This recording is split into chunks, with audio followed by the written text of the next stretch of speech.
Start कर दिया। तो इस क्वेश्चन में अगेन अब इस क्वेश्चन में भी डिस्कस करते हैं कॉन्सेप्ट क्या यूज करना है। तो इस क्वेश्चन का जो कॉन्सेप्ट हम ऑलरेडी पढ़ चुके हैं उसे याद रखना है। बेसिसिटी ऑफ एसिड मतलब वो हमसे n फैक्टर पूछ रहा है एसिड का, ठीक है, फर्स्ट थिंग ये। सेकंड, वो बोल रहा है कि आपको 0.45 ग्राम ऑफ एसिड जो है वो एग्जैक्टली न्यूट्रलाइज हो रहा है 20 ml ऑफ 0.5 नॉर्मल NaOH से। तो दूसरा कॉन्सेप्ट है कि आपको लॉ ऑफ इक्विवेलेंस आना चाहिए, आपको इक्विवेलेंस बराबर करनी है। मींस इक्विवेलेंस ऑफ एसिड आपको इक्वल करना है इक्विवेलेंस ऑफ बेस के। ये दो कॉन्सेप्ट आपको पता होना चाहिए बस।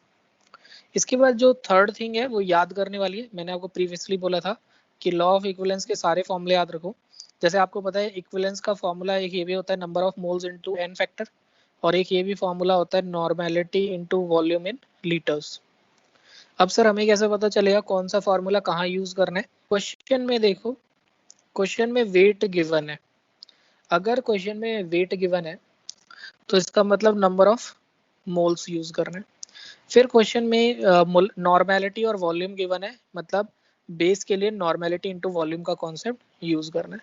तो जरूरी नहीं है दोनों तरफ सेम चीज रखें, बस एक बार रिवाइज करवा देता हूँ फटाफट कि क्या क्या आपको याद होना चाहिए।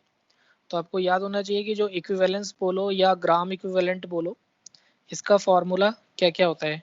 Normality into volume in litres, number of moles into n factor, या नंबर ऑफ मोल्स को बोल सकते हैं given mass by molar mass into n factor, या फिर बोल सकते हैं given weight by equivalent weight.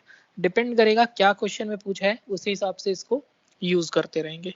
तो नंबर ऑफ मोल्स का फॉर्मूला होता है given mass by molar mass.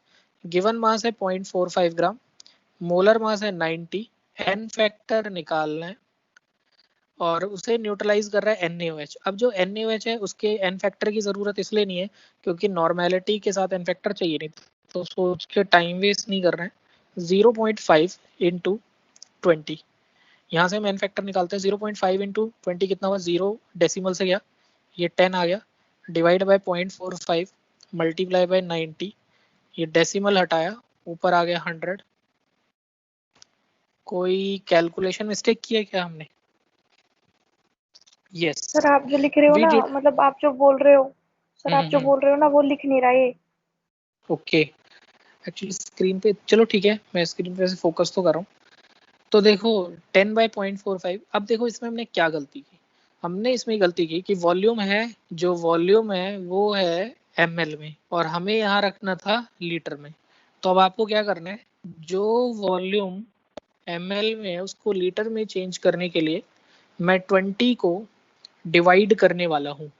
तो जो 20 ml वाली वैल्यू है 0.5 इंटू 20, उसके नीचे मैं लिख दूंगा, उसके नीचे क्या लिखूंगा? 1000। क्यों लिखा है? क्योंकि मिलीलीटर को किस में चेंज करना है? लीटर में। तो इसका मतलब मैंने इस कैलकुलेशन में जो एरर बच्चा करता है वही मैंने भी किया है कि 1000 लिखना भूल गया। तो ये गलती नहीं करनी है। खैर बच्चा 4 ऑप्शन होते हैं तो इजीली समझ भी जाता है कि मेरा 2000 तो कभी n फैक्टर होगा नहीं, तो n factor is 2।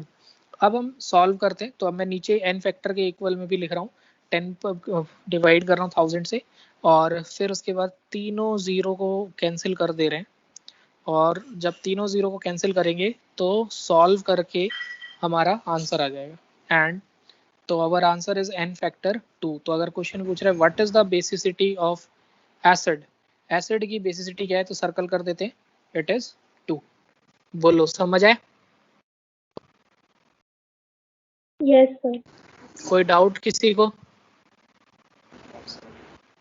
No sir. किसी कोई डाउट नहीं? ठीक है। अब अगला क्वेश्चन, ये अगला क्वेश्चन ट्राई करोगे या मैं ही बताऊं? सर ट्राई करिए। चलो करो ट्राई।